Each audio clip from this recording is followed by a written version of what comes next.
So I watched the new Netflix original movie, Red Noticed, and yeah, it was exactly the kind of movie you'd expect. If you've seen at least one movie starring Dwayne Johnson or Ryan Reynolds or Gal Gadot, then you've seen this. Nothing about it was unique or original. It was the most generic spy thriller action movie in some time. Dwayne Johnson played Special Agent Dwayne Johnson. Ryan Reynolds played Ryan Reynolds. And Gal Gadot was basically Gal Gadot, except even then she wasn't very good at that. I've heard people complain about Reynolds and Johnson and how they're not great actors despite them always showing up in every movie ever. And yeah, I can't say I'm a huge fan of either of them, but out of all three of these stars, Gal Gadot is the one that confuses me the most as to why she has the career that she does. Unlike both Reynolds and Johnson, who have been serviceable and even, dare I say, good in other movies, Gadot has never really been that great in anything she's been in. She wasn't very good at Wonder Woman, she wasn't convincing in the Fast and Furious movies, she couldn't act for shit in Ralph Breaks the Internet, she was horrible in that Imagine video from the beginning of the pandemic. She has never given a single good performance in her life, and she's still one of the most popular actors in Hollywood. Make it make sense. And by far, out of all the movies she's been in, she was at her worst in this movie. She was basically every tough badass female character you've seen in a million other action movies. She has no character outside of being sexy and sassy and can beat up 100 henchmen and is so smart and so cool and epic. Except that when the movie has to make her super badass, she becomes less cool and interesting. Not once in this movie did I ever worry about her as a character or think that she was going to struggle to get out of a situation. She always ended up coming out on top in every scene. I don't think this is just me saying all this because I'm an angry dude who hates seeing tough female characters in movies.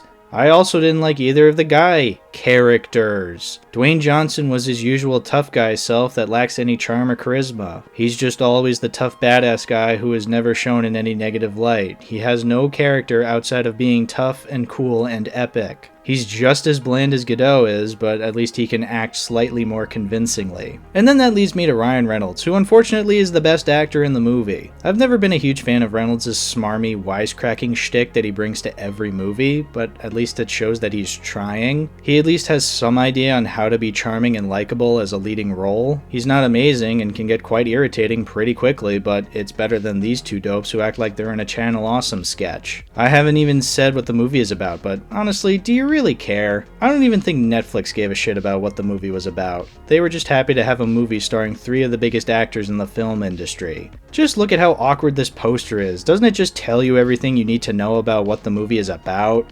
Ironically, it does. This movie cares so little about its story that it just advertises what it knows will sell to us stupid people, and that's actors that we recognize. This is honestly the worst poster I've seen for a movie besides RoboCop 3. And even then, at least that one is funny. This is just depressing. Like, I'd go as far as to say that this poster is worse than all three MCU Spider-Man posters. I know people say those are the worst, but no. They at least include other characters that show up in the movie and even a little bit of action. This movie just gives you the three main leads and nothing else. Which, again, there is nothing else because the story and characters are bullshit. This movie, I shit you not, has so many double-crossing and twists that it becomes absurd. Remember that double-crossing twist in Solo: A Star Wars Story?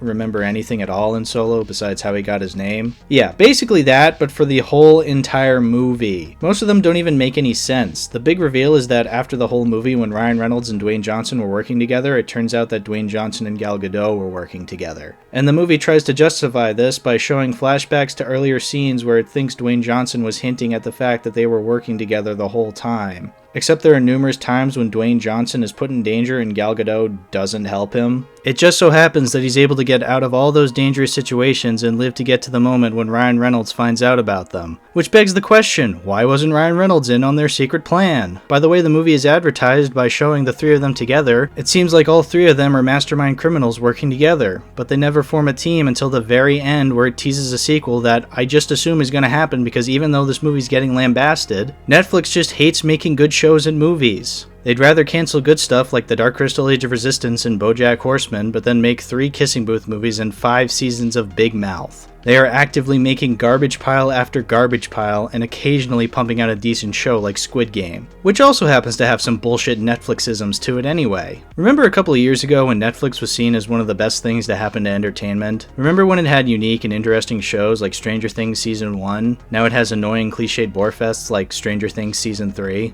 Oh, how the mighty have nosedived. As you can tell, I did not like Red Notice. It was everything I hate about 2021 movies. It boasts this unique and grand scale, but delivers very little in the story and characters department. It was really annoying and nowhere close to being the worst movie I've seen from this year. Yeah, think about that. This doesn't even make the top 10 worst movies I've seen from this year. That just goes to show how awful of a year it has been for films.